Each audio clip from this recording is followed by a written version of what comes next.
नमस्कार। आज का जो हमारा टॉपिक है वो है चौहान वंश। और चौहान वंश में हमने पीछे अजय राज चौहान तक अध्ययन कर लिया था। तो देखो, अजय राज चौहान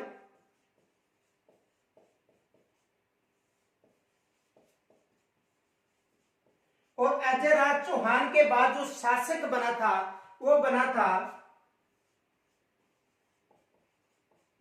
आनाजी या अरुणाराज। अजय राज चौहान के बाद जो शासक बना था चौहान वंश का वो बना था आनाजी या अरुणाराज। देखो, आनाजी शासक बनते ही, जब आनाजी शासक बना था उस समय इनका जो युद्ध था वो तुर्कों के साथ हुआ था।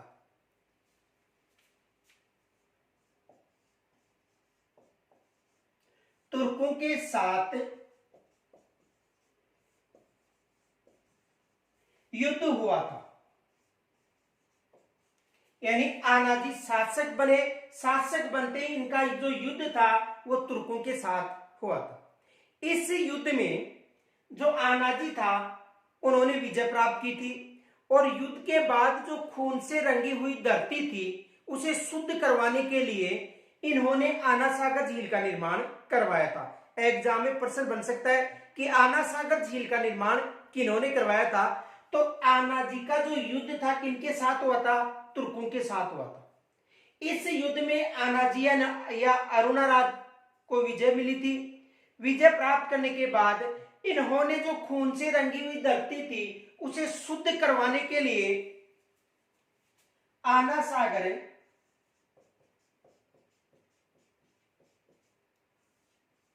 झील का निर्माण करवाया था। यानी आना सागर झील का निर्माण करवाया था। किन्होंने करवाया था? आनाजी ने।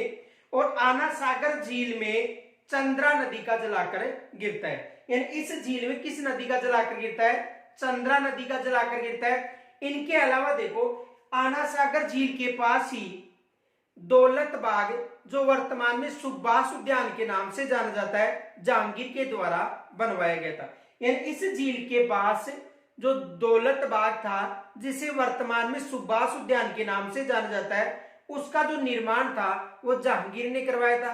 इनके अलावा इसी झील के पास जो साझा था उन्होंने 5-12 दरियों का निर्माण करवाया था। किस झील के पास? आना सागर झील के पास। इनके अलावा देखो, जो आनाजी था इनका जो युद्ध हुआ था एक कुमारपाल के साथ भी हुआ था, जो गुजरात का चालुक्य शासक था। तो देखो, चालुक्य शासक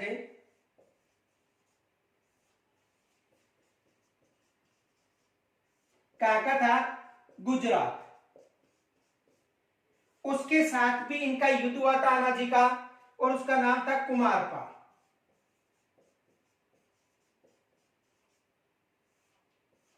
तो आनाजी का जो युद्ध था चालुक्य शासक कुमारपाल के साथ हुआ था।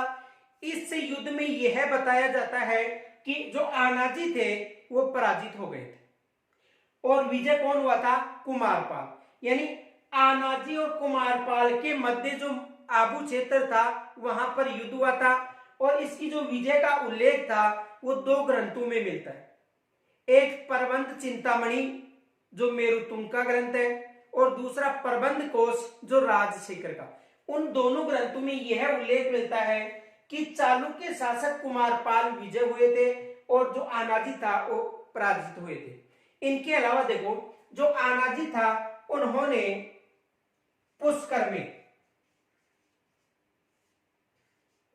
वराह मंदिर का निर्माण करवाया था।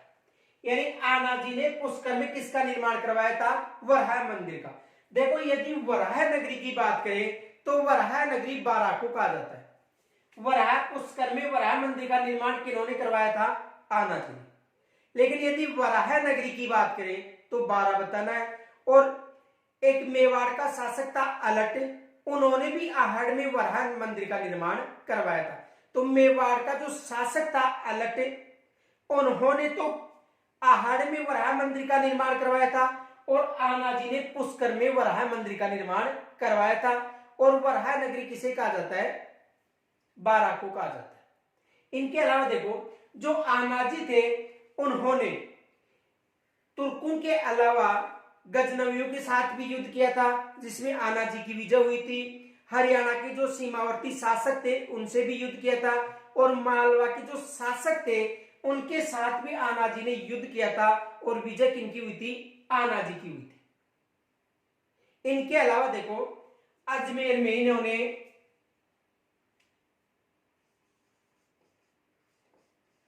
खरतगरज के लिए, यानी खरतगरज से एक जाति थी उनके लिए भूमि दान दिया था। यानी जो अजमेर में एक जाति थी खरतगरज, तो इन खरतगरजों के लिए इन्होंने भूमि दान दिया था। किन्होंने? आनाजी ने। और जो आनाजी का कार्यकाल था वो रहा था 1133 ईस्वी से लेकर 1155 ईस्वी तक। इनका जो कार्यकाल था वो कितना रहा था? 1133 से लेकर 1155 तक इनका कार्यकाल रहा था। इनके अलावा देखो 1155 में इनका पुत्र था जगदेव। आनंद जी का पुत्र था जगदेव। तो 1155 की बात है, पुत्र जगदेव ने इनकी हत्या कर दी थी।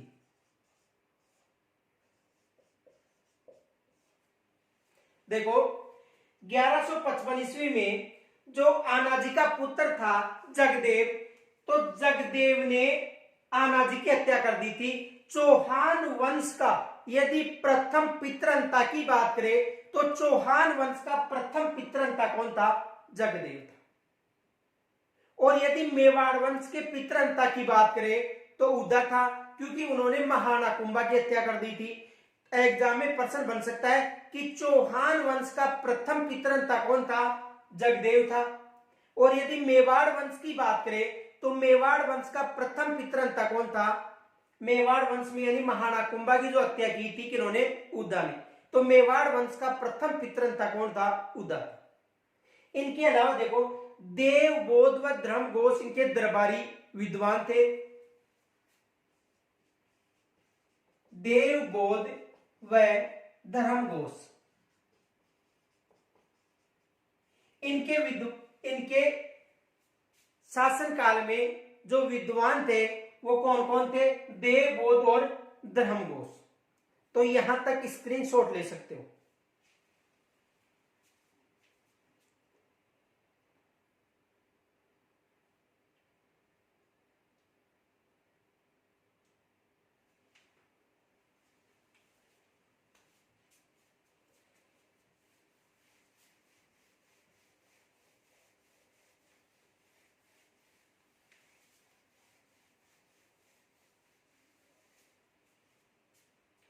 देखो जो आनाजी था या अरुणाराज, इनका जो कार्यकाल था 1133 से लेकर 1155 ईस्वी के मध्य रहा था। 1133 ईस्वी से लेकर 1155 ईस्वी तक इनका कार्यकाल रहा था। किनका? आनाजी। तो देखो आनाजी ने तुर्कों के साथ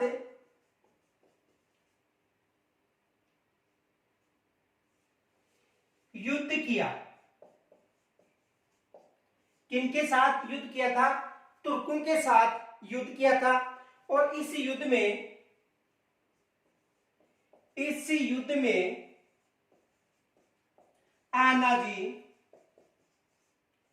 की विजय हुई थी।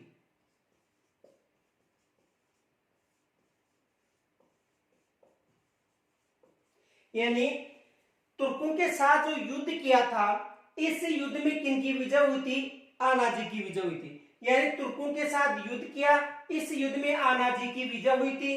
युद्ध के बाद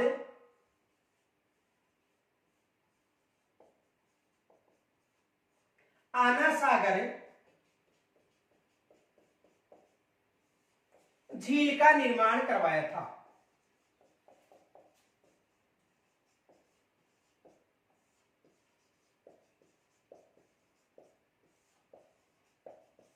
किस झील का निर्माण करवाया था? आना सागर झील का। तो देखो आना सागर झील का निर्माण करवाया था, यानी कहने का मतलब है कि जो तुर्कों के साथ युद्ध हुआ था, उस युद्ध में जो खून से रंगी हुई धरती थी उसे शुद्ध करने के लिए इन्होंने आना सागर झील का निर्माण करवाया था। देखो जो आना सागर झील है, इस झील में एक तो चंद्रा नदी का जलाकर गिरता है। किस नदी का? चंद्रा नदी का जलाकर गिरता है। इनके अलावा देखो जहांगीर ने दौलतबाग, जिसे वर्तमान में सुभाष उद्यान कहा जाता है, सुभाष उद्यान का निर्माण करवाया था। यानी आना सागर झील में चंद्रा नदी का जलाकर गिरता है। जहांगीर ने दौलत बाग, जिसे वर्तमान में सुभाष उद्यान कहा जाता है, उसका निर्माण करवाया था।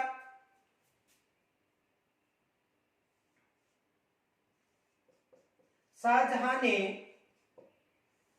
1637 में बारादरी जो 5 थी, यानी बारादरी कितने, 3 की संख्या 5, तो बारादरी का निर्माण करवाया। तो देखो तुर्कों के साथ युद्ध हुआ, विजय आनाजी हुए, धरती को शुद्ध करवाने के लिए आना सागर झील का निर्माण करवाया। आना सागर झील में जो चंद्रा नदी है उसका जलाकर गिरता है। इनके अलावा जहांगीर ने दौलत बाग बनवाया था, जिसे वर्तमान में सुभाष उद्यान के नाम से जाना जाता है। इनके अलावा 1637 में जो शाहजहां था, उन्होंने बारादरी का निर्माण करवाया था। और कितनी बारादरियों का निर्माण करवाया था? 5 बारादरियों का निर्माण करवाया था। इनके अलावा देखो यहां तक स्क्रीनशॉट ले लो।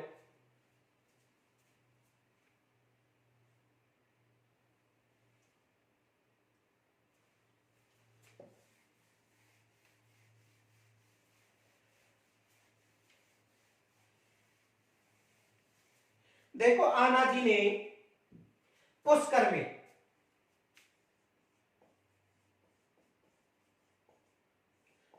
में वराह मंदिर का निर्माण करवाया। यानी जो आनाजी था, उन्होंने वराह मंदिर का निर्माण कहां पर करवाया था? पुष्कर में। इनके अलावा 2 फैक्ट विशेष याद रखना, देखो नोट,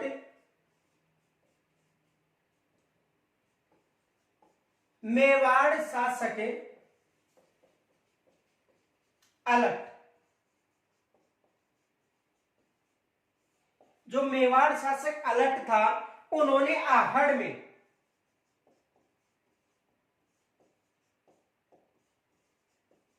वराह मंदिर का निर्माण करवाया। यानी कहने का मतलब है कि पुष्कर में तो वराह मंदिर का निर्माण किन्होंने करवाया था? आनाजी ने करवाया था। इनके अलावा जो मेवाड़ का शासक अलट था, उन्होंने आहड़ में वराह मंदिर का निर्माण करवाया था। और यदि वराह नगरी की बात करें, वराह नगरी, तो वराह नगरी किसे कहा जाता है? बारा को कहा जाता है।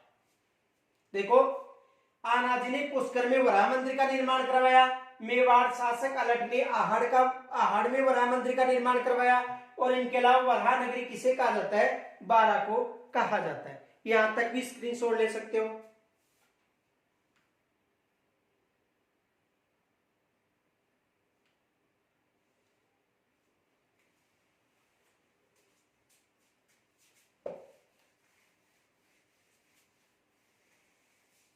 देखो आनाजी ने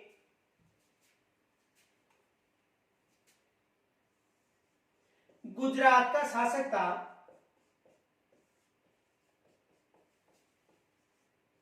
चालुक्य शासक।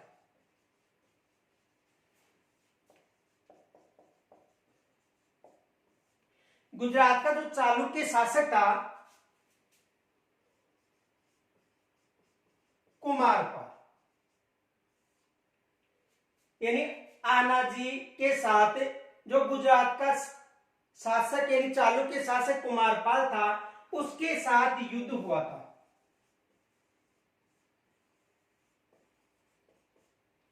आनाजी व गुजरात के शासक चालुक्य शासक कुमारपाल के साथ युद्ध हुआ और इस युद्ध में विजय कौन हुआ था? कुमारपाल। और युद्ध कहां पर हुआ था? आबू क्षेत्र में। देखो, आनाजी व गुजरात के शासक कुमारपाल के मध्य युद्ध हुआ और इस युद्ध में कुमारपाल की विजय हुई थी और जो युद्ध था वो आबू क्षेत्र में हुआ था। और इनकी जो विजय का जो उल्लेख है, दो ग्रंथ हैं। एक है प्रबंध चिंतामणि, देखो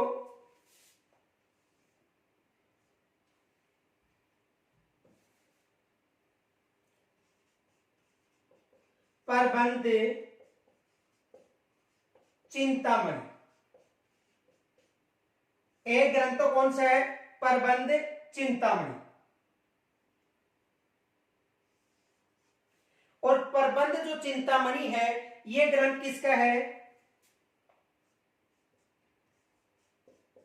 मेरुतुंग का। और दूसरा है प्रबंध कोश, प्रबंध कोश। और प्रबंध कोश ग्रंथ किसका है? राजशेखर का।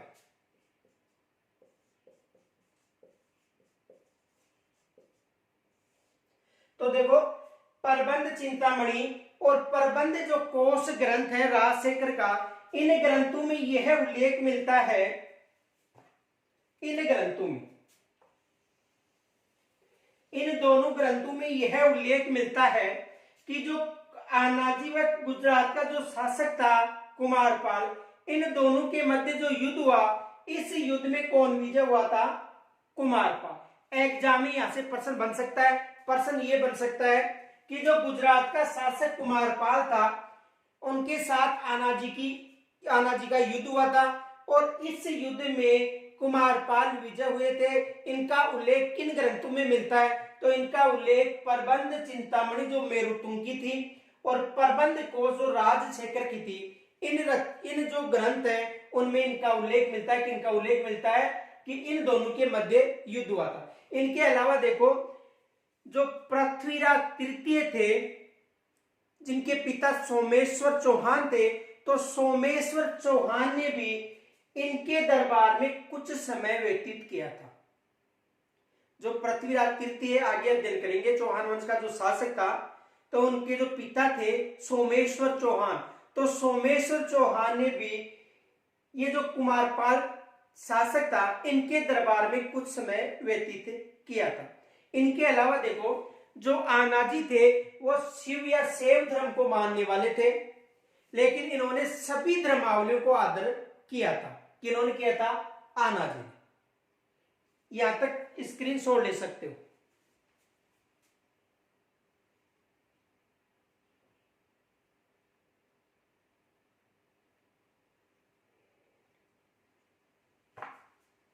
आगे देखो,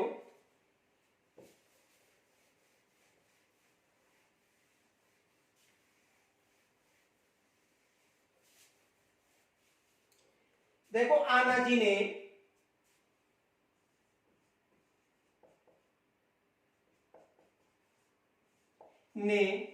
एक तो तुर्कों के साथ युद्ध किया था।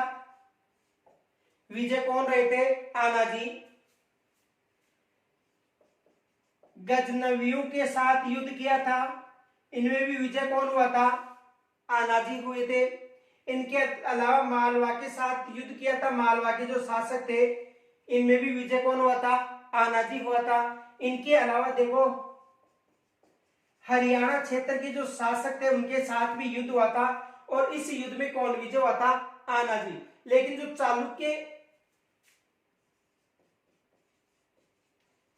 यानी गुजरात के साथ जो युद्ध हुआ था, उस युद्ध में कौन विजय हुआ था? जो चालुक्य शासक कुमारपाल थे, उनको विजय प्राप्त हुई थी। इनके अलावा देखो, आनाजी का जो दरबार था उसमें धर्म घोष,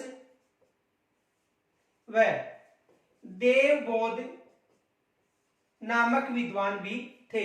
धर्मघोष और देवबोध नामक विद्वान आना जी के दरबार में थे। इनके अलावा देखो, इन्होंने जो अजमेर के खरतगच जो थी जाति थी उनके लिए भूमिदान भी किया था। किन्होंने किया था? आना जी। तो देखो, अजमेर की खरतगच, जो अजमेर की खरतगच जाति थी उनके लिए भूमिदान भी किया था। उनके लिए भूमिदान भी किया था। किन्होंने किया था? आना जी या अरुणाराज ने। तो आना जी ने देखो तुर्कों के साथ, गजनवियों के साथ, मालवा के साथ, हरियाणा के साथ और चालुक्य जो गुजरात था उनके साथ युद्ध किया था।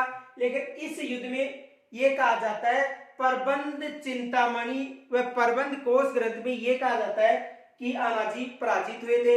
इनके अलावा देखो, धर्मघोष और देवबोध जैसे विद्वान भी इनके दरबार में थे और अजमेर की जो खरतगच जाति थी उनके लिए भूमिदान भी किया था। किन्होंने किया था? आना जी या अरुणाराज ने। इनके अलावा देखो, आना जी का जो पुत्र था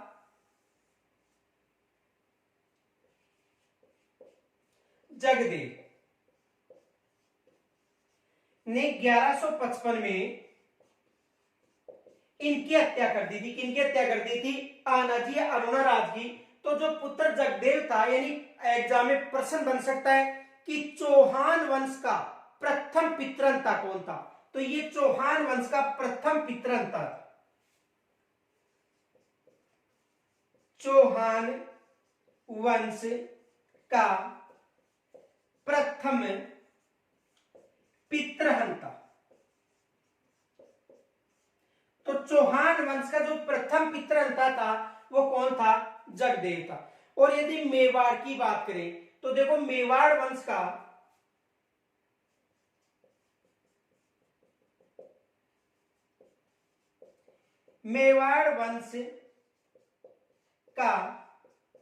प्रथम पितृहंता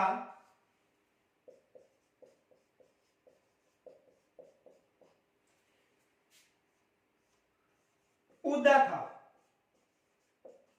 और उदा ने किनकी हत्या की थी? महाराणा कुंभा की हत्या की। देखो, मेवाड़ वंश का प्रथम पितृहंता किसे कहा जाता है? उदा को कहा जाता है, क्योंकि इन्होंने जो महाराणा कुंभा था उनकी हत्या की थी। किन्होंने की थी? उदा ने। तो यहां तक स्क्रीनशॉट ले सकते हो।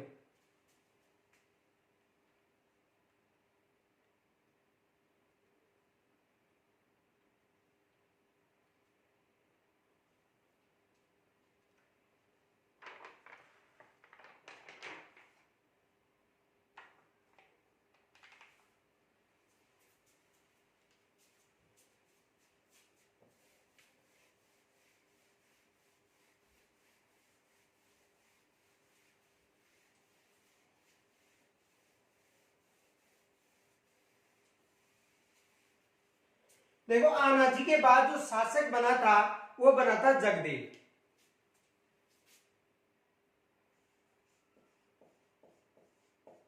और जगदेव का जो कार्यकाल था 1155 से लेकर 1158 तक इसका कार्यकाल रहा था। जो जगदेव था उसका जो कार्यकाल था वो 1155 से लेकर 1158 तक था। और इन्होंने 1155 ईस्वी में अपने पिता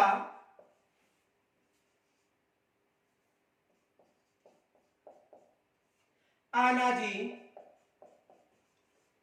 की हत्या कर दी थी।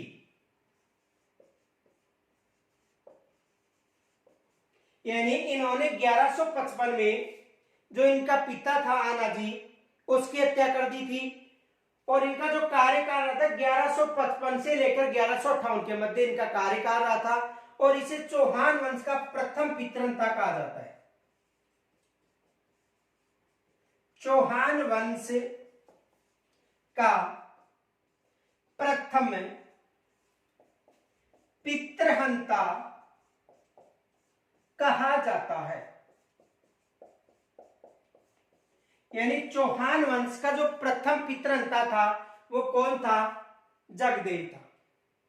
तो इनका कार्यकाल 1155 से 1158 तक रहा था और उन्होंने अपने पिता जो आनाजी या अरुणा राज था उनकी हत्या की थी। किन्होंने की थी? जगदेव ने। इसलिए इसे चौहान वंश का प्रथम पितृहंता कहा जाता है। यहां तक स्क्रीनशॉट ले सकते हो।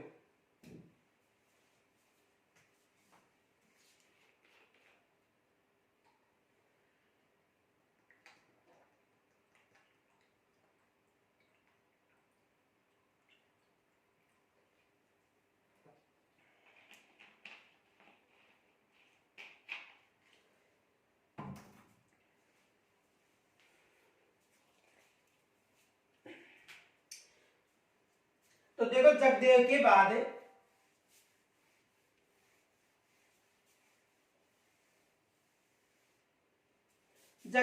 बाद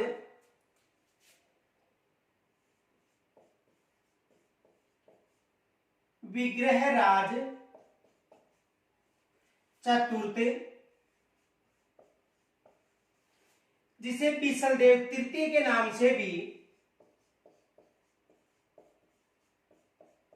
जाना जाता है, शासक बना था। यानी विग्रहराज चतुर्थ या बिसलदेव तृतीय के नाम से जाना जाता है। तो जगदेव के बाद जो शासक बना था वो बना था विग्रहराज चतुर्थ या बिसलदेव। और इनका जो कार्यकाल था वो रहा था 1158 से लेकर, यानी इनका जो कार्यकाल था 1158 से लेकर 1177 तक इनका कार्यकाल रहा था।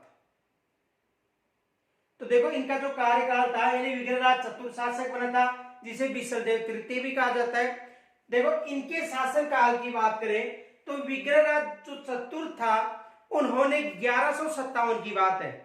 देखो शासक तो बना था 1158 में, लेकिन उससे एक साल पहले की बात है 1157 में इन्होंने दो क्षेत्रों पर आक्रमण किया था, एक दिल्ली और एक झांसी पर, और वहां की जो जाति थी तोमूर उनको पराजित किया था।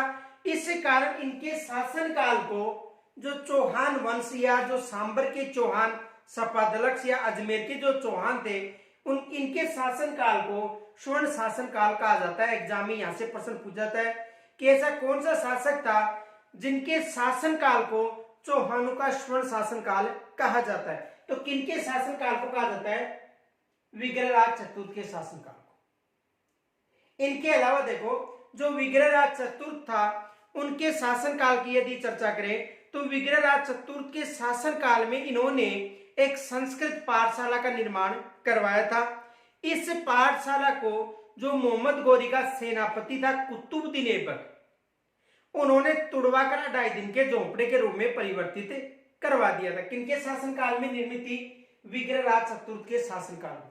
और विग्रहराज चतुर्थ था उन्होंने अजमेर में बिसलपुर झील का निर्माण करवाया था। देखो बिसलपुर झील की बात करें अजमेर में है, जिसका निर्माण जो विग्रहराज चतुर्थ या बिसलदेव ने करवाया था। लेकिन यदि बिसलपुर बांध की बात करें तो टोंक में बनास नदी पर निर्मित है और 1999 में यह बांध पूर्ण हो गया था।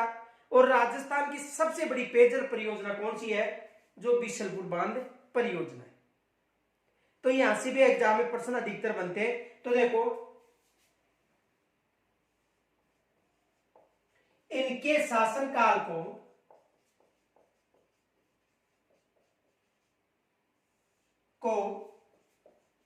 स्वर्ण शासनकाल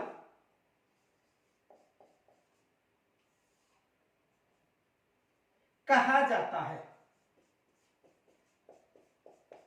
एक तो ये विशेष याद रखना कि जो विग्रहराज चतुर्थ या बिसलदेव हैं इनके शासनकाल को चौहानों का स्वर्ण शासनकाल कहा जाता है। एग्जाम में यहां से भी प्रश्न बन सकता है। इनके अलावा देखो जो विग्रहराज चतुर्थ थे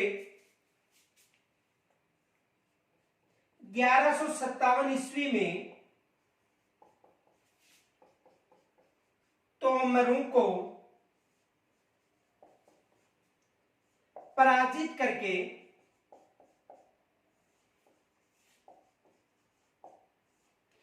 देखो शासक बना था 1158 में और 1158 से 1163 तक इनका कार्यकाल रहा था।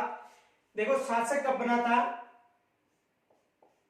1158 से 1163 के मध्य शासनकाल रहा था, लेकिन इन्होंने 1157 में तोमर को पराजित कर दिया था जब जगदेव का शासनकाल था, उस समय की बात है। क्योंकि जगदेव कहां का शासक था, अजमेर का शासक था, तो उस समय इन्होंने 1157 में तोमर को पराजित करके दिल्ली व हांसी क्षेत्र पर अधिकार किया था। कहां पर, एक तो दिल्ली क्षेत्र व हांसी क्षेत्र पर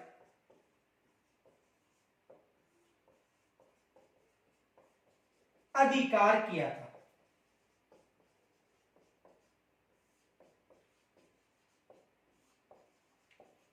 तो इन्होंने देखो इनके शासनकाल को स्वर्ण शासनकाल कहा जाता है और इन्होंने 1157 में तोमर को पराजित करके दिल्ली व हांसी पर अधिकार कर लिया था।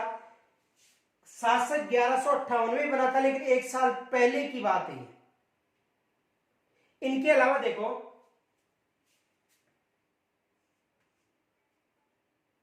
इन्होंने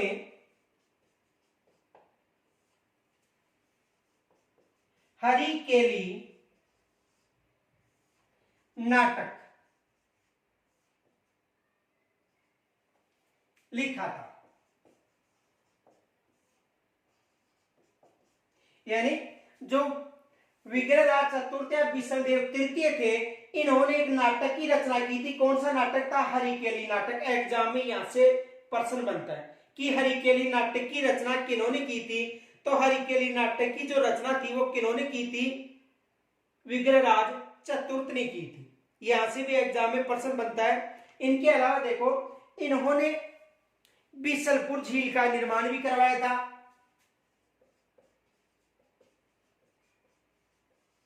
बीसलपुर झील का निर्माण, किसका निर्माण करवाया था, बीसलपुर झील का निर्माण करवाया था। लेकिन यदि बीसलपुर बांध की बात पूछी जाए तो बीसलपुर बांध का निर्माण नहीं करवाया था इन्होंने। किसका निर्माण करवाया था, बीसलपुर झील का निर्माण करवाया था। और यह झील कहां पर है, अजमेर में। बीसलपुर झील कहां पर थी, अजमेर में। तो इन्होंने बीसलपुर झील का निर्माण करवाया था। और यदि आपको बीसलपुर बांध पूछे, देखो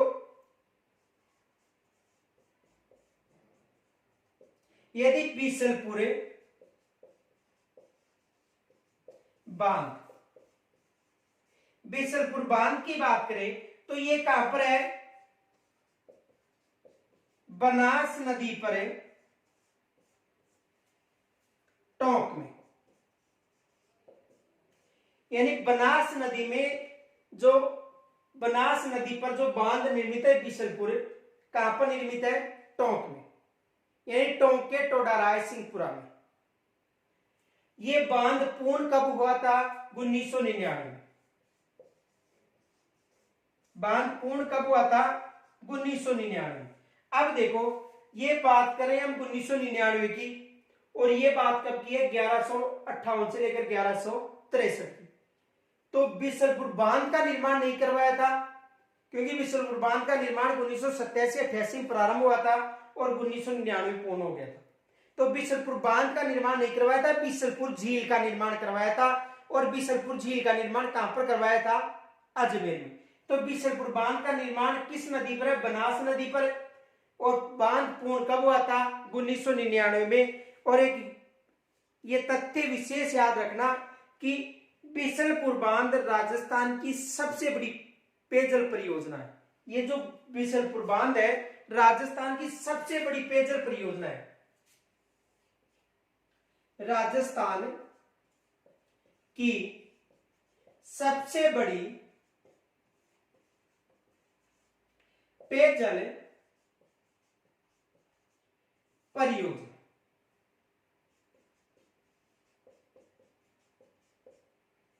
राजस्थान की सबसे बड़ी पेयजल परियोजना कौन सी है, बीसलपुर पेयजल परियोजना। तो देखो विग्रहराज का कार्यकाल 1157 से 1163 के मध्य, इनके शासनकाल को स्वर्ण शासनकाल कहा जाता है। इनके अलावा 1157 में इन्होंने तोमर को पराजित करके दिल्ली और झांसी पर अधिकार किया था। इन्होंने हरिकेली नाटक की रचना की थी। इनके अलावा देखो इन्होंने बिशनपुर झील का निर्माण करवाया था अजमेर में, लेकिन बिशनपुर बांध कहां पर है? बनास नदी पर टोंक में, टोडा रायसिंहपुरा कस्बा में, जो राजस्थान की सबसे बड़ी पेयजल परियोजना मानी जाती है। यहां तक स्क्रीनशॉट ले सकते हो।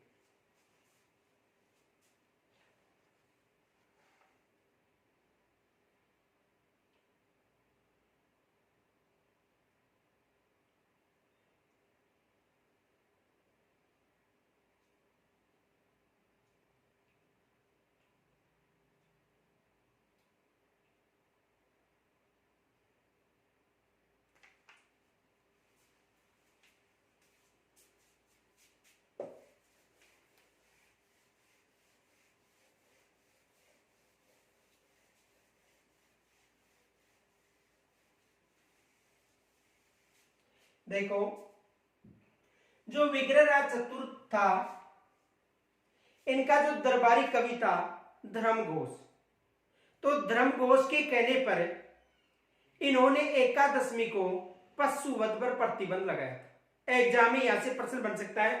इनका जो दरबारी विद्वान था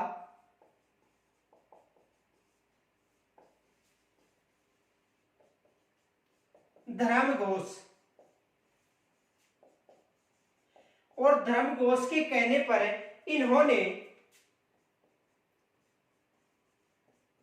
एकादशमी को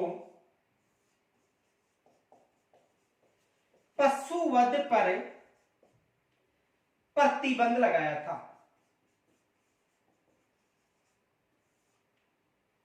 यानी इनके जो दरबारी कवि था धर्मघोष, तो धर्मघोष के कहने पर इन्होंने एकादशमी को पशुवध पर प्रतिबंध लगाया था। यहां से भी एग्जाम में प्रश्न बन सकता है कि किस विद्वान के कहने पर इन्होंने जो पशुवध था उस पर प्रतिबंध लगाया था। तो किनके कहने पर लगाया था? धर्मघोष के कहने पर इन्होंने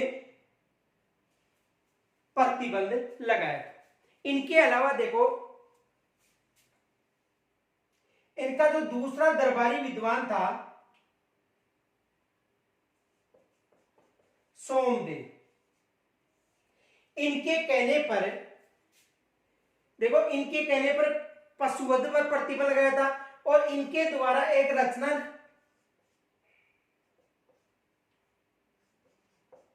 ललित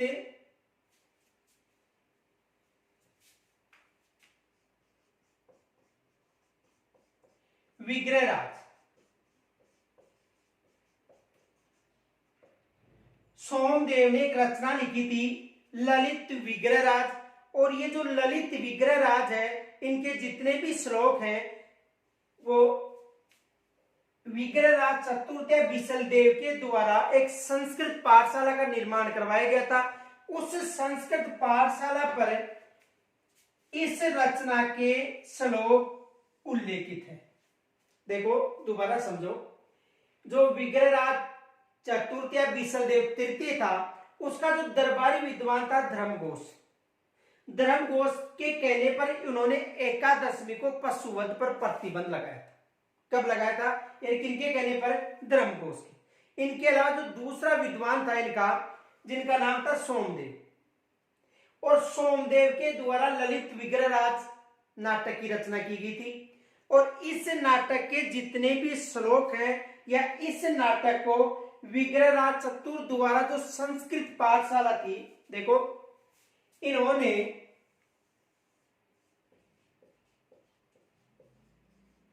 संस्कृत पाठशाला का निर्माण करवाया था।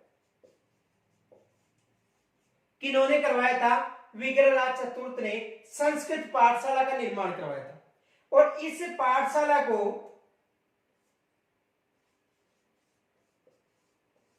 कुतुबुद्दीन ऐबक, यानी इस पाठशाला को कुतुबुद्दीन ऐबक ने नष्ट करवा दिया था, जो गोरी, मोहम्मद गोरी का सेनापति था। अब जो संस्कृत पाठशाला का जो निर्माण करवाया था, किन्होंने करवाया था? विग्रहराज चतुर्थ ने। तो इस पाठशाला पर इस ग्रंथ के श्लोक उल्लेखित हैं। देखो, जो विग्रहराज चतुर्थ था, विग्रहराज चतुर्थ ने संस्कृत पाठशाला का निर्माण करवाया था। इस पाठशाला को कुतुबुद्दीन ऐबक ने तुड़वा दिया था। इस पाठशाला पर जो सोमदेव द्वारा उल्लेखित ललित विग्रहराज ग्रंथ था, इस ग्रंथ के श्लोक इस पाठशाला की दीवार पर उल्लेखित है। यह ललित विग्रहराज जो ग्रंथ था वो संस्कृत पाठशाला की दीवारों पर उल्लेखित था। एग्जाम में प्रश्न बन सकता है कि जो संस्कृत पाठशाला विग्रहराज चतुर्थ ने संस्कृत पाठशाला का निर्माण करवाया था, इस पाठशाला को कुतुबुद्दीन ऐबक ने तुड़वा कर 2.5 दिन के झोपड़े के रूप में परिवर्तित करवा दिया था। किसके रूप में? 2.5 दिन का झोपड़ा, यानी 2.5 दिन के झोपड़े के रूप में इन्होंने परिवर्तित करवा दिया था। किन्होंने करवा दिया था? जो कुतुबुद्दीन ऐबक सेनापति था, किसका? मोहम्मद गोरी का। तो कुतुबुद्दीन ऐबक ने इसे तुड़वा कर 2.5 दिन के झोपड़े के रूप में परिवर्तित करवा दिया था। तो एग्जाम में यहां से प्रश्न बन सकता है।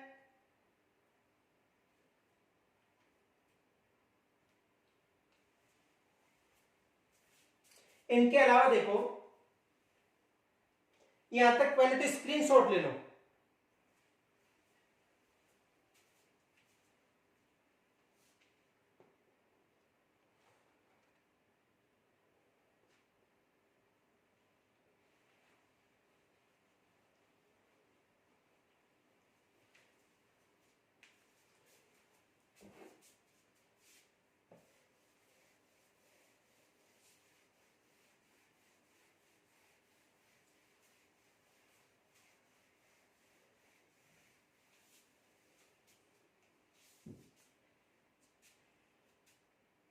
देखो, सोमदेव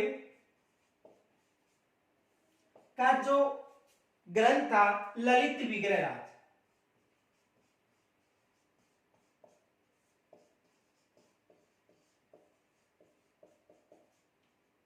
ग्रंथ कौन सा था? ललित विग्रहराज। तो देखो,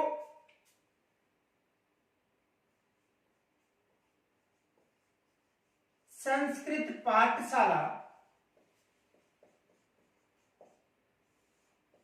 और इस संस्कृत पाठशाला का जो निर्माण था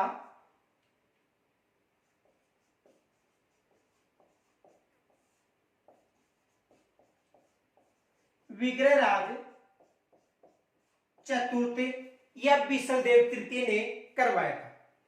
इस पाठशाला पर, इस पाठशाला की जो दीवारें हैं उन पर कौन सा ग्रंथ उल्लेखित है?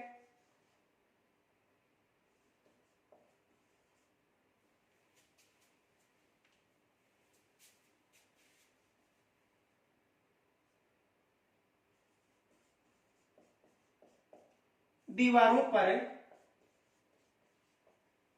उल्लेखित। देखो, जो संस्कृत पाठशाला है, इस पाठशाला का निर्माण विग्रहराज चतुर्थ या विसलदेव तृतीय ने करवाया था और इस पाठशाला की दीवारों पर ललित विग्रहराज ग्रंथ उल्लेखित है। ललित विग्रहराज ग्रंथ किसका था? सोमदेव का था। ये जो पाठशाला है इसे मोहम्मद गोरी का सेनापति कौन था? कुतुबुद्दीन ऐबक।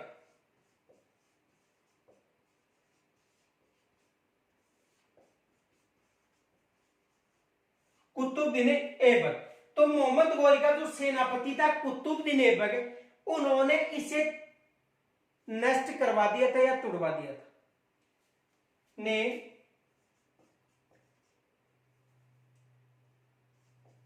तुड़वा कर या नष्ट करवा कर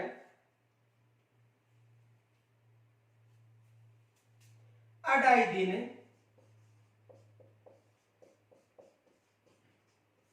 का झोंपड़ा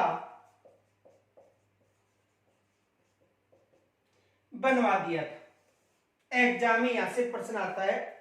प्रश्न ये आता है कि अढ़ाई दिन का झोंपड़ा कहां पर है? अजमेर में। अढ़ाई दिन का झोंपड़े का निर्माण किन्होंने करवाया था? कुतुबुद्दीन ऐबक ने। और अढ़ाई दिन के झोंपड़े की जगह पहले कौन सी संस्था थी? संस्कृत पाठशाला। संस्कृत पाठशाला का निर्माण किन्होंने करवाया था? संस्कृत पाठशाला का निर्माण करवाया था विग्रहराज चतुर्थ या विशलदेव तृतीय ने करवाया था। संस्कृत पाठशाला की जो या अढ़ाई दिन के झोंपड़े की जो दीवारें हैं उस पर कौन सा ग्रंथ उल्लेखित है? तो इस पर जो ग्रंथ उल्लेखित है ललित विग्रहराज ग्रंथ उल्लेखित है। इस ग्रंथ का निर्माण किन्होंने करवाया था? सोमदेव ने करवाया था। इनके अलावा देखो मरा एक दूसरी पौराणिक कथा ये भी है कि देखो अढ़ाई दिन का जो झोंपड़ा है यहाँ पर मराठा शासन काल के समय से ही जो पंजाब शाह उर्स है वो आयोजित होता है। और वो उर्स कितने दिन चलता है? अढ़ाई दिन चलता है। इस कारण से अढ़ाई दिन का झोंपड़ा भी कहा जाता है। तो एक तो ये प्रश्न पूछा था कि अढ़ाई दिन के झोंपड़े का निर्माण किन्होंने करवाया था? कुतुबुद्दीन ऐबक ने करवाया था। ये विशेष याद रखना।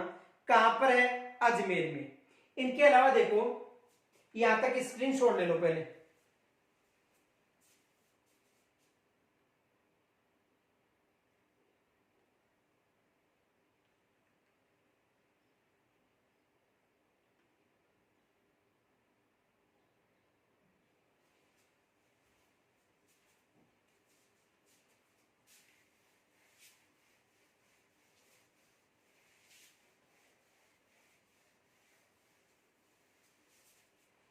देखो विग्रहराज चतुर्थ को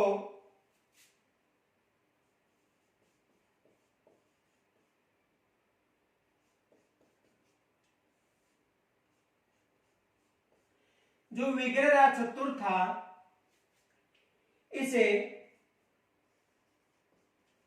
कवि बांधव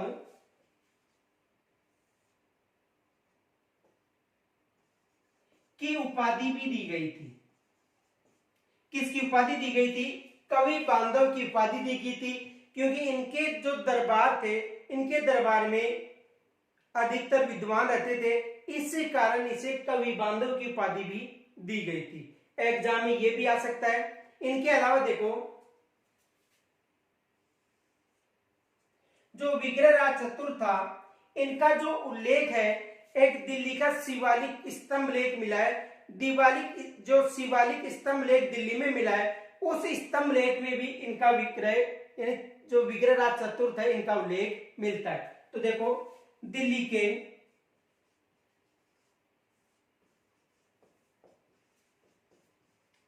शिवालिक स्तंभ लेख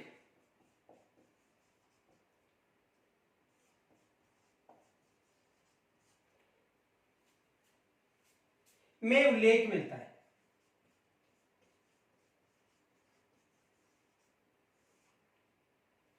तो इन्हें कवि बांधव की उपाधि भी दी गई थी। इनके अलावा देखो दिल्ली का जो शिवालिक स्तंभ लेख है या शिलालेख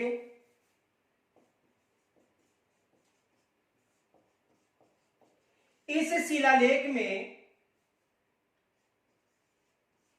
जो दिल्ली का शिवालिक शिलालेख है इस शिलालेख में भी जो विग्रहराज चतुर्थ है इसका उल्लेख मिलता है। इनके अलावा देखो इन्होंने गजनी के शासक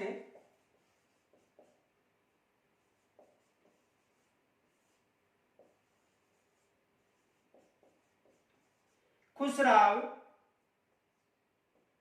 को भी पराजित किया था।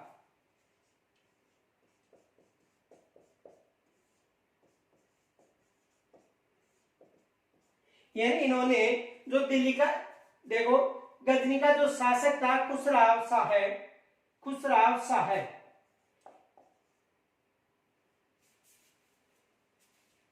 दिल्ली का जो शासक था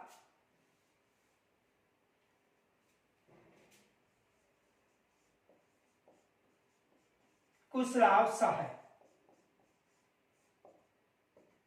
इनको भी पराजित किया था। इनके अलावा देखो इसे कवि बांधव की उपाधि भी दी गई थी। इनके अलावा दिल्ली के जो शिवालिक शिलालेख है इनमें भी विग्रहराज चतुर्थ का उल्लेख मिलता है।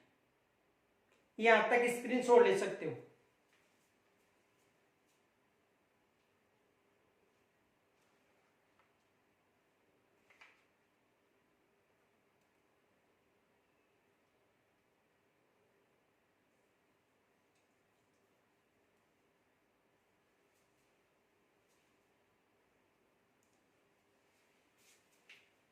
देखो अब एग्जाम में यहां से क्या प्रश्न बन सकते हैं।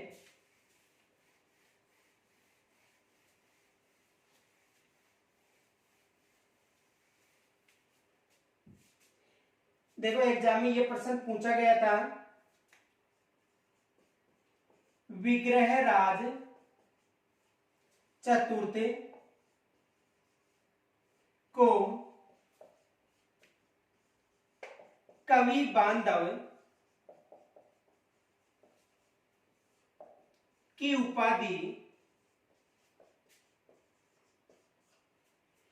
उपाधि किन्होंने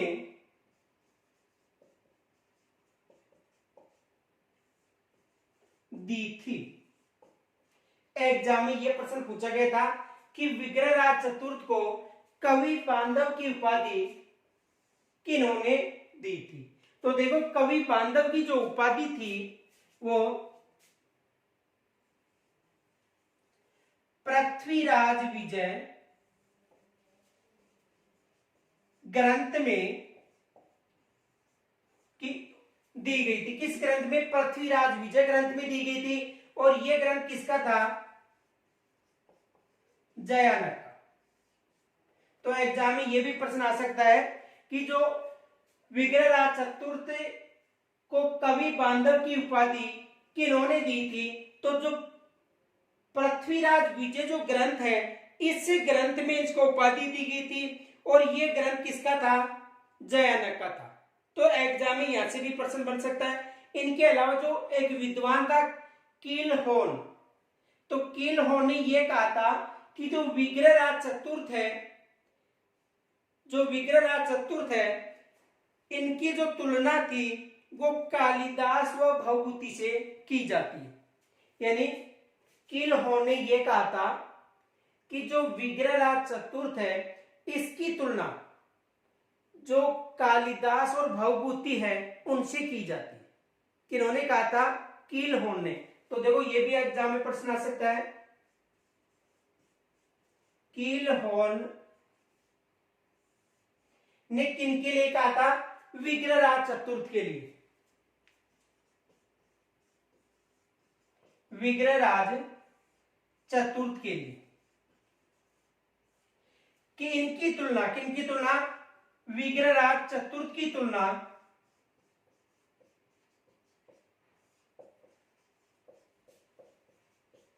कालिदास व भवभूत से की जाती है।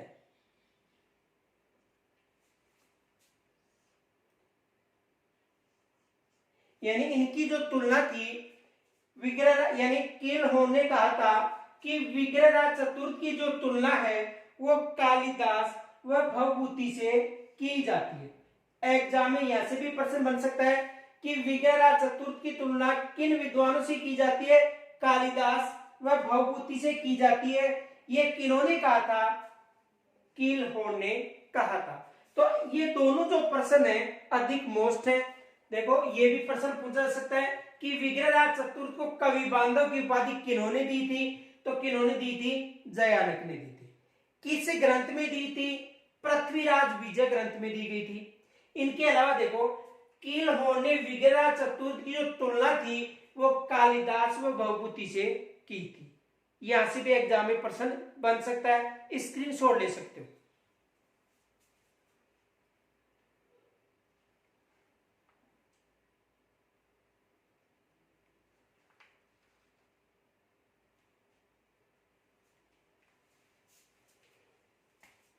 इनके अलावा देखो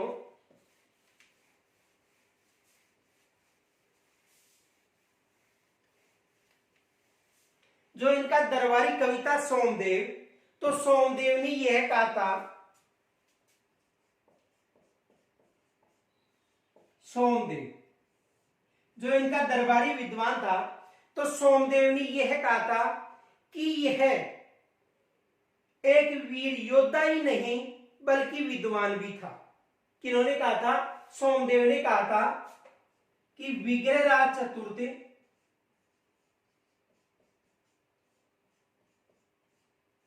एक वीर योद्धा ही नहीं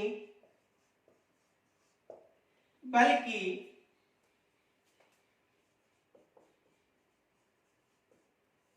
एक विद्वान भी था। यानी ये वीर योद्धा ही नहीं था, एक विद्वान भी था। और इनकी जो विद्वता का जो तर्क दिया था, वो इनका जो नाटक था, कौन सा था? हरिकेली नाटक।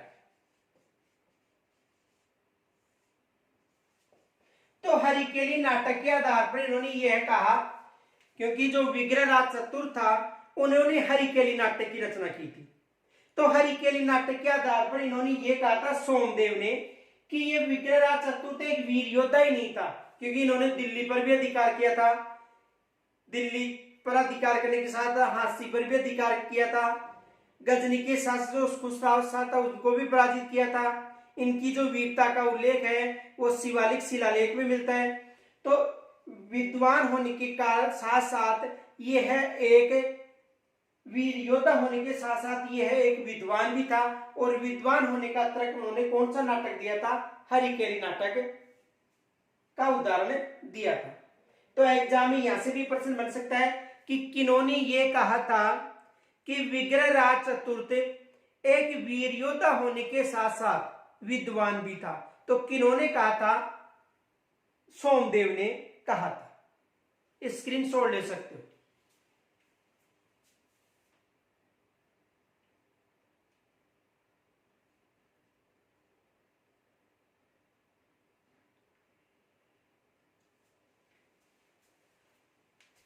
देखो,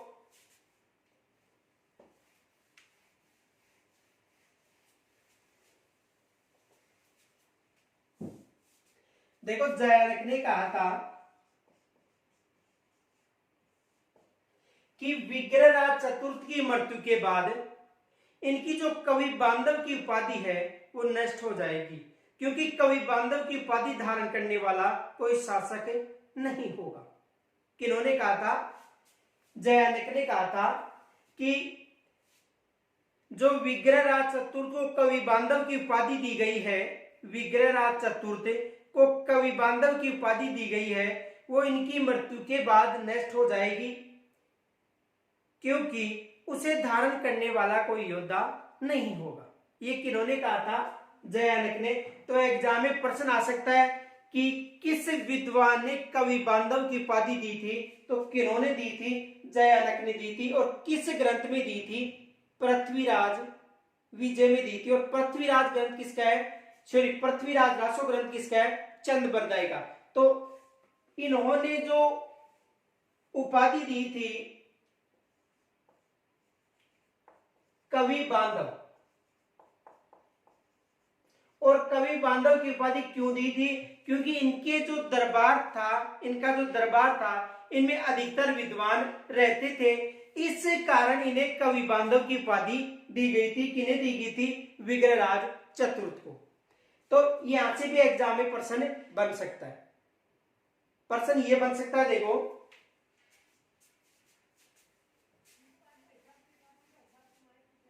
प्रश्न ये बन सकता है, ऐसा कौन सा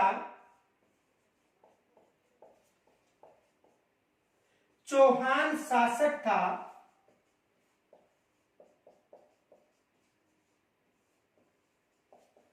जिन्होंने ऐसा कौन सा चौहान शासक था जिन्होंने दिल्ली पर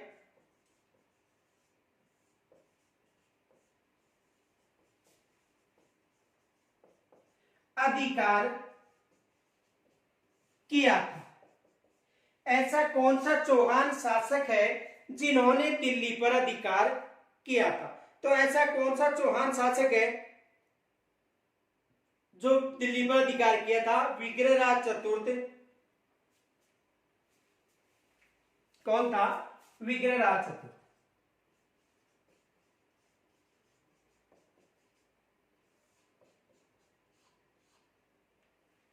तो देखो, इन्होंने दिल्ली पर अधिकार किया था, इनके शासनकाल को स्वर्ण शासनकाल कहा जाता है। विग्रहराज चतुर्थ के बाद जो शासक बना था वो बना था अपार गंगे।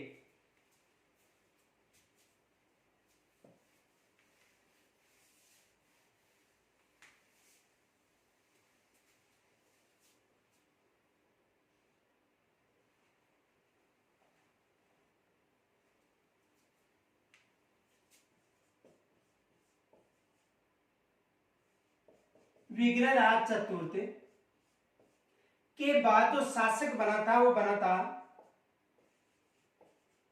अपार गांगे।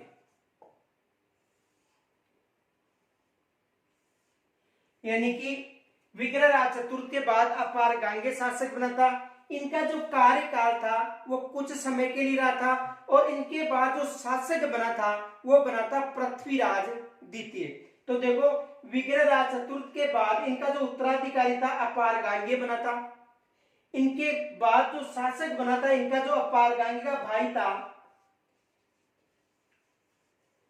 पृथ्वीराज द्वितीय। तो विग्रहराज चतुर्थ के बाद जो शासक बना था सबसे पहले अपार गांगे और उसके बाद में जो शासक बना था वो कौन बना था? पृथ्वीराज द्वितीय।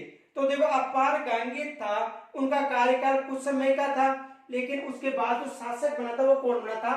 पृथ्वीराज द्वितीय। एग्जाम में देखो, विग्रहराज चतुर्थ से अधिक प्रश्न पूछे जाते हैं। तो विग्रहराज चतुर्थ के बाद शासक बना था अपार गांगे, कुछ समय के लिए शासक था। अपार गांगी के बाद में जो शासक बना था वो कौन बना था? पृथ्वीराज द्वितीय।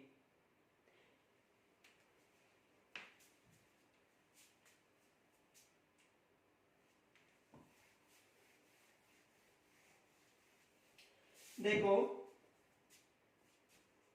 विग्रहराज चतुर्थ के बाद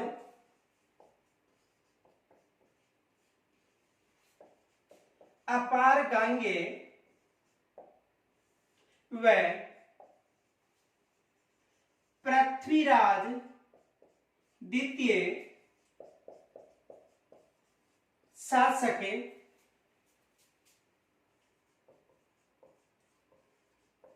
बने थे। यानी इनके बाद जो शासक बना था वो एक तो विग्रहराज द्वितीय के बाद इनका पुत्र अपार गांगे बना था और उनके बाद जो शासक बना था वो कौन बना था? पृथ्वीराज द्वितीय। और पृथ्वीराज द्वितीय ने जो यमीनी वंश का, यानी पृथ्वीराज द्वितीय शासक बना, यमीनी वंश का जो खुसराव मलिक था उनको पराजित किया था। यानी पहले शासक कौन बना था? अपार गांगे। उसके बाद में शासक कौन बना था? पृथ्वीराज द्वितीय। सॉरी, तो पृथ्वीराज द्वितीय किसके बाद शासक बना था?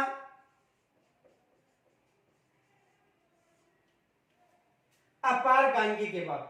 तो पृथ्वीराज द्वितीय ने मलिनी के शासक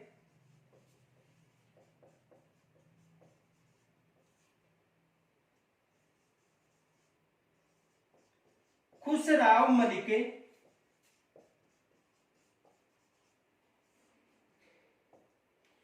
देखो, विग्रहराज चतुर्थ के बाद में अपार गांगे शासक बना कुछ समय के लिए। अपार गांगे के बाद में पृथ्वीराज द्वितीय शासक बना था। तो पृथ्वीराज द्वितीय के शासनकाल में जो मलिनी का शासक था खुसराव मलिक, उनको पराजित किया था। किन्होंने पराजित किया था? पृथ्वीराज द्वितीय ने। तो एग्जाम में प्रश्न आ सकता है कि खुसराव मलिक को किन्होंने पराजित किया था? और ये खुसराव मलिक को किन्होंने पराजित किया था? पृथ्वीराज द्वितीय। देखो, मलिनी यमिनी है, सॉरी यमीनी के शासक, यानी यमीनी के शासक जो खुसराव मलिक था उनको पराजित किया था। किन्होंने किया था? पृथ्वीराज द्वितीय ने। तो एग्जाम में यहां से प्रश्न बन सकता है, देखो प्रश्न ये बन सकता है, किस चौहान शासक ने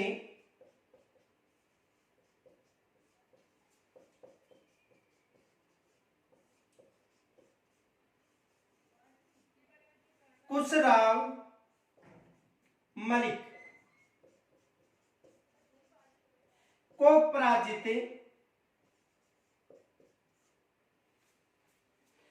पराजित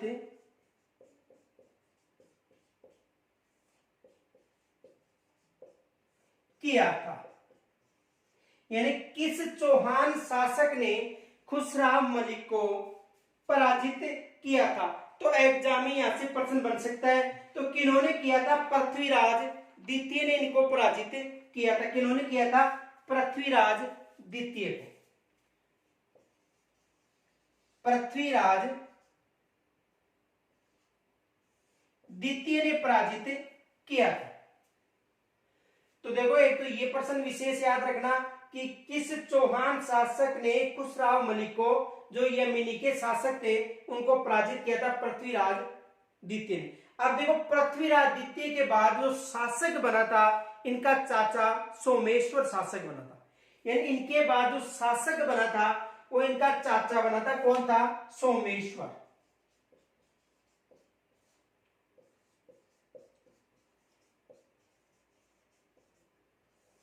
इनके बाद जो शासक बना था वो कौन बना था? इनका चाचा बना था। कौन? सोमेश्वर। तो देखो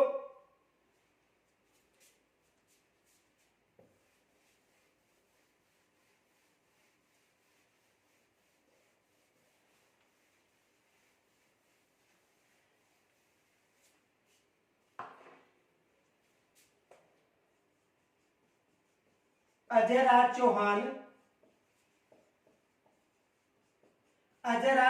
के बाद जो शासक बना था वो बना था आनाजी, जिसे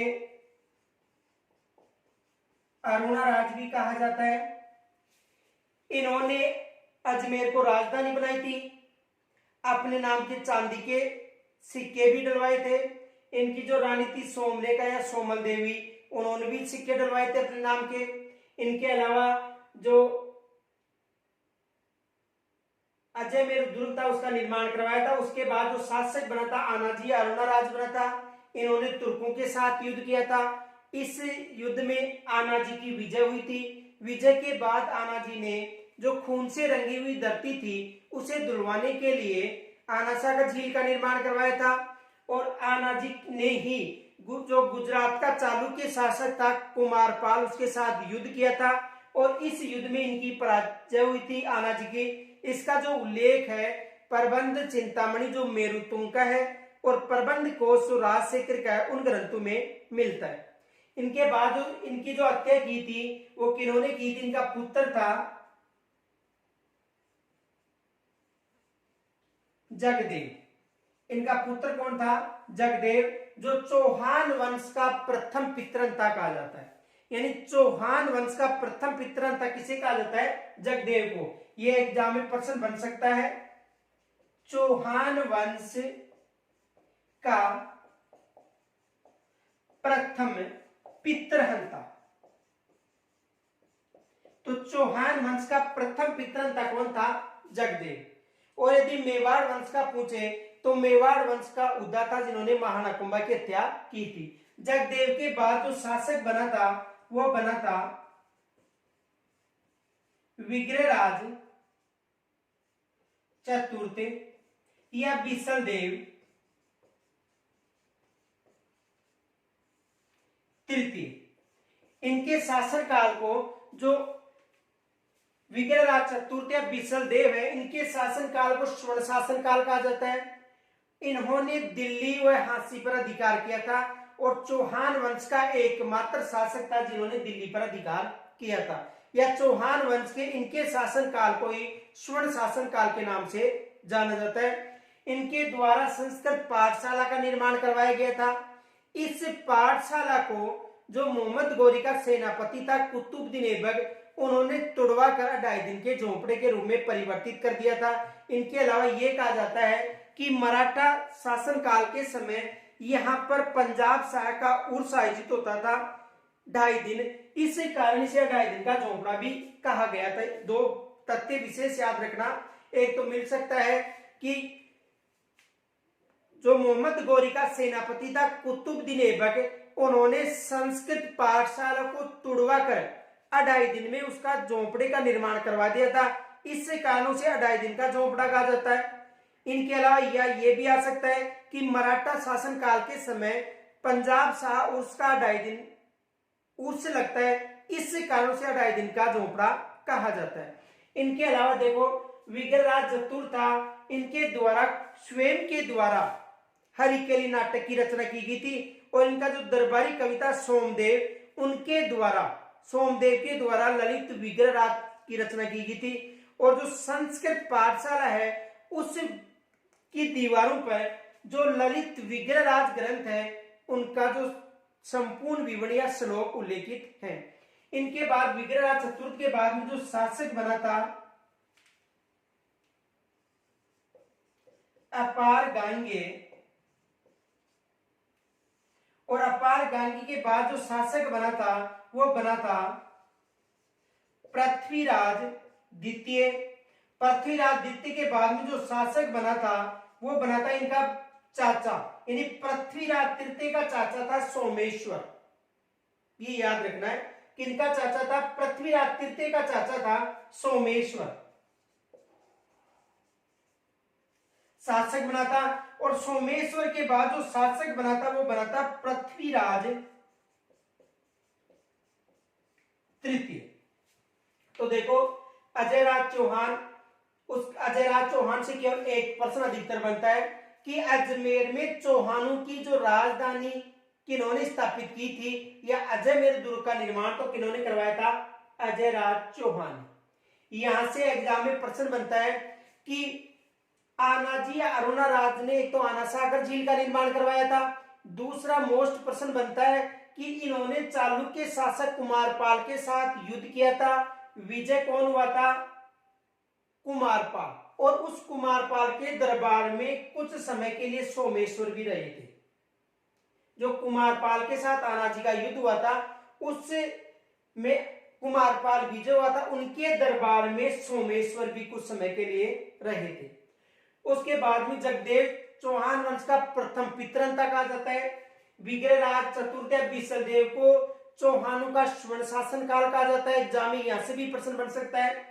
इनके अलावा अपारगंग और पृथ्वीराज द्वितीय ने मलिनी का जो शासक था खुसराव मलिक, उनको पराजित किया था। और पृथ्वीराज द्वितीय के बाद इनका चाचा सोमेश्वर शासक बना था, और सोमेश्वर के बाद शासक कौन बना था, पृथ्वीराज तृतीय। तो कल हम सोमेश्वर और पृथ्वीराज तृतीय का अध्ययन करेंगे। यहां तक यदि कोई समस्या हो तो कमेंट्स के द्वारा जरूर बताना। धन्यवाद।